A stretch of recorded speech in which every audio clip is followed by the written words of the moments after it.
dia, aos que não me conhecem, é com grande satisfação que eu volto a esse vídeo, que é o bate-papo de Cosme Félix. Para quem já conhece a nossa revista, a Tribuna Afro Brasileira, sabe que desde o princípio, quando eu comecei com o jornal impresso, a gente trabalha sempre na linha de defender a religiosidade matriz africana, de defender o povo afro-brasileiro como um todo.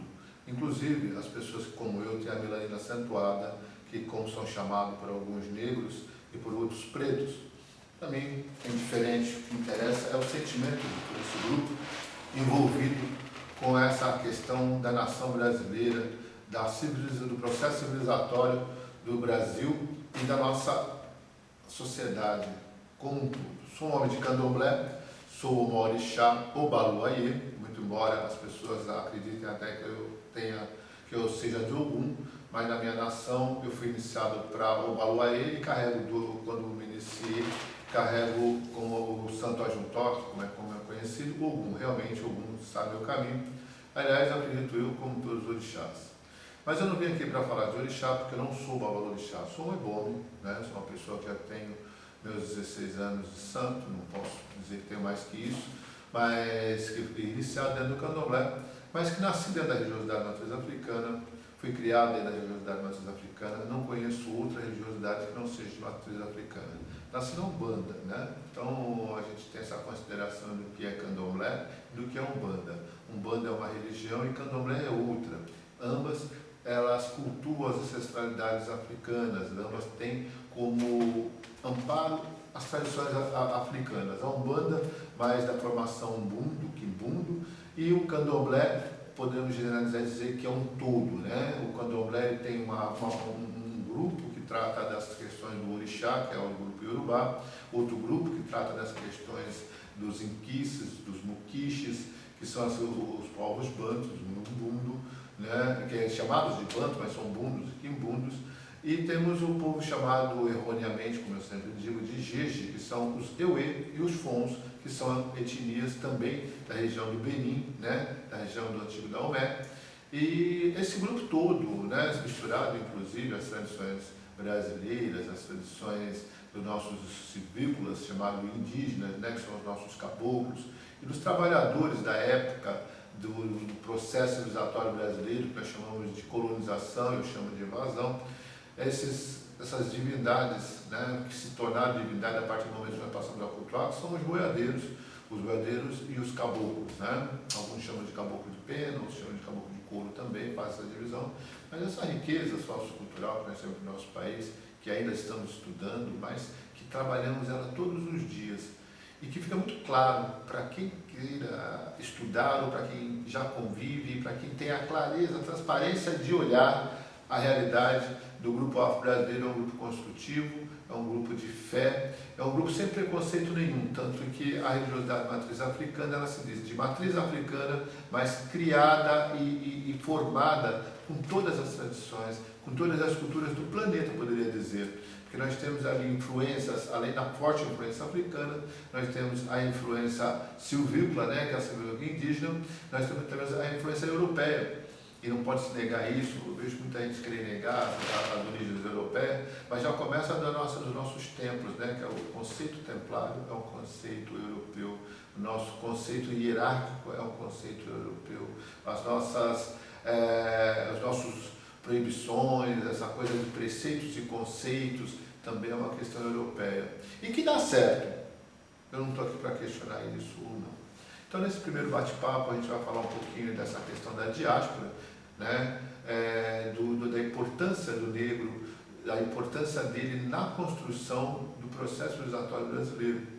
O homem negro é o homem que foi trazido através de um processo brutal, de um processo realmente já na época, que atendia a interesses econômicos, e por isso ele foi chancelado, inclusive, pela Igreja Católica da época, pelo cristianismo da época, foi chancelado a escravidão do homem preto para poder construir, era a forma como eles entendiam que eles iriam expandir pelo planeta, mas eles tinham sempre um olhar maior para o poder, o poder econômico, tanto do lado do homem branco como do homem preto, porque o homem preto também se dispôs a isso. Alguns homens já traíam também, né, e venderam outros homens pretos para os homens brancos, que também não eram a favor e eram contra, mas a economia era mais importante.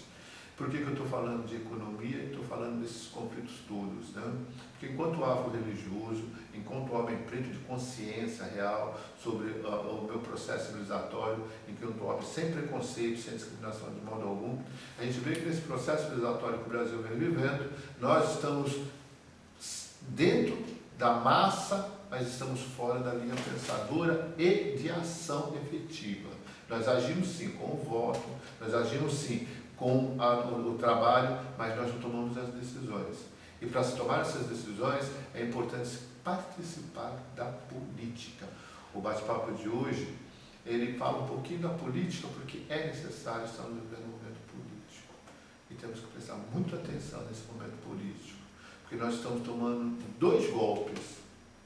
O golpe econômico do poder imperialista, que ele está em todos os cantos, em todos os lugares, e um golpe fundamentalista de cristãos que não são por Cristo, mas sim dentro do sentimento do cristianismo, são cristãos radicais, esses cristãos perigosos, tão quanto os islãs fundamentalistas, porque o Islã é uma religiosidade maravilhosa, como todas as religiosidades, que se propõe ao bem, através daquilo que crê, mas jamais é agredir ao outro. E nós sabemos, infelizmente, eu falo isso com muita dor no coração, porque eu tenho grandes amigos evangélicos, tenho parentes evangélicos, pessoas muito boas, e sei que a índole humana dessas pessoas não pretende prejudicar ninguém, mas nós sabemos, todos nós, não vamos tapar o sol com a peneira, que existem grupos de evangélicos que usam os evangélicos para poder um domínio absoluto de poder, um domínio que não respeita a opinião alheia, não respeita o comportamento alheio, não respeita o espaço alheio. Por isso eles acabam prejudicando todo um processo civilizatório com um conflito muito perigoso, muito perigoso. Nós não chegamos a isso, mas se nós não abrirmos nossos olhos, nós chegaremos, que é o conflito corpo a corpo do homem. Isso é muito doloroso, porque o Olodumare criou, eu vou dizer dentro da minha tradição iorubá, que eu sou de nação Ketu, né, que é uma tradição de origem iorubá, o Olodumare criou o mundo e os homens, ele não criou apenas um pouquinho aqui, outro pouquinho ali, ele criou um tudo, isso nós acreditamos, para que todos vivam bem, cada um dentro do seu contexto, cada um dentro do seu desejo, da sua necessidade, sem ofender o outro. E nas poucas palavras que eu li na Bíblia Sagrada, que é um livro que já chamado de cristão, e não é um livro cristão, que se saiba disso, o Novo Testamento, podemos dizer assim, mas o Antigo Testamento certamente não. E o Novo Testamento também é questionável, né? É questionável, porque ele é escrito por pessoas que seguiam Cristo, mas nem todas eles tinham formações anteriores, né? Porque Cristo, na história da humanidade, vamos pensar assim, para quem sabe, é um pouco recente, né? São 2000 anos, né? 2016 anos, né? Não se pega, exatamente o tempo de cronologia que nós calculamos, não sabemos exatamente. Mas em nenhum momento, Jesus Cristo pregou que deveria se destruir os outros, que deveria roubar, muito pelo contrário, né? A mesma coisa, Mohamed também não propagou nenhuma destruição, Mohamed também não propagou que deveria se roubar o outro, também muito pelo contrário, né? Tanto é que o Islã tem leis próprias baseadas na religiosidade dele de respeito à mulher, respeito à individualidade do ser humano, respeito ao capital, sem que seja algo de tamanha omissão. Mas enfim, nós estamos vivendo isso hoje, é inevitável. E para falar disso, eu como um comunicador social, como disse, há 27 anos fazendo comunicação social diretamente, né, porque a gente já nasce, comunicador social já nasce, eu vim aqui para declarar que eu sou um guerreiro do axé, estou apoiando o Guimarães na cidade de São Paulo para a vereança, né? Espero que ele saia vereador e que seja eleito, e conto com o apoio de todo mundo. Por que Cosme Félix apoia o Guimarães? Por que ele é guerreiro do axé, sendo que um dia Cosme Félix foi contra? Porque Cosme Félix amadureceu, Cosme Félix cresceu também, assim como você aí do outro lado. Cada dia que passa nós temos que evoluir. E eu percebi que eu não sei se realmente o Guimarães vai ser o melhor vereador, mas eu tenho certeza que ele vai ser que ele é a melhor proposta no momento para a religiosidade matriz africana, quiçá, diria, a única organizada para poder chegar lá. E por que precisamos de um vereador? Porque exatamente por nós não termos parlamentares, é que nós sofremos esses golpes que nós estamos sofrendo hoje. Esse golpe de perseguição, essa perseguição que ela não está sendo tratada de forma correta pelo poder público, que deveria coagir isso daí, não, simplesmente não. Por quê? Porque lá dentro da política estão homens que não são comprometidos conosco, porque nós não temos visibilidade política, então nós temos que ter visibilidade política. E para começar, um vereador. Fiz uma sugestão nas redes sociais recentemente dizendo: irmãos, vamos parar de briga. Cada município onde se tenha concentrado um grupo de afro-religiosos, vamos fazer uma prévia e decidir um candidato a vereador. Um único candidato a vereador. Como nós fizemos em São Paulo. O Guerreiros do Axé não é de um partido. O Cosme é do PPL, está na formação do PPL e chama você também para a formação do PPL, mas ele ainda não existe. Então cada um tem a sua convicção, mas nós somos todos religiosos. E decidimos em apoiar o Guimarães na capital paulista. Porque o Guimarães é a pessoa que está mais preparada, ele não é o melhor, ele é o que está mais preparado no momento para ser o nosso vereador, para abrir o espaço para que nós tenhamos futuramente também uma participação. Nós não queremos disputa com os evangélicos, nós não queremos brigar com os evangélicos, nós queremos trabalhar em pé de igualdade, queremos conversar em pé de igualdade, queremos justiça, queremos participar dessa democracia. E por isso é importante nós estarmos na política. De alguma forma você está na política. Você está na política quando você vai pagar seu imposto. E você paga seu imposto quando você compra um pão na padaria. Você paga seu imposto quando você coloca gasolina no seu veículo. Ou quando você paga sua conta de água e luz. Você está na política. Porque a política é quem definiu isso. Então não adianta fugir. E da mesma forma, a política é quem define o judiciário, o legislativo, e está aí a prova agora nessa covardia que nós vimos, nesse perigo imenso que nós estamos correndo agora de pessoas fascistas, pessoas extremistas, totalmente perigosas, nocivas contra a nação, que foi colocado lá com o nosso consentimento.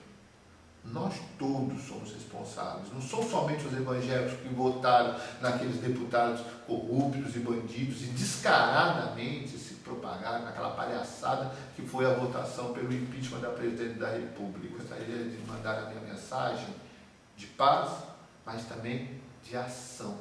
Ação pela paz. E uma das ações pela paz é o entrosamento na política. E eu, como formador de opinião, peço a você que você pense muito bem sobre o Partido Popular de Liberdade de Expressão, que é o primeiro partido que tem a proposta junto ao povo afro-religioso, ao afro-brasileiro, ao povo que acredita na igualdade social, racial, religiosa e tudo mais. É o primeiro partido, que ele não tem aquele segmento único para um grupo, mas para todos, que é isso que é o Brasil para todos. Boa tarde, que meu Pai, o Balué, abençoe a todos, dê saúde a quem estão me ouvindo, que ao longo do mar permita a todos os orixás abençoar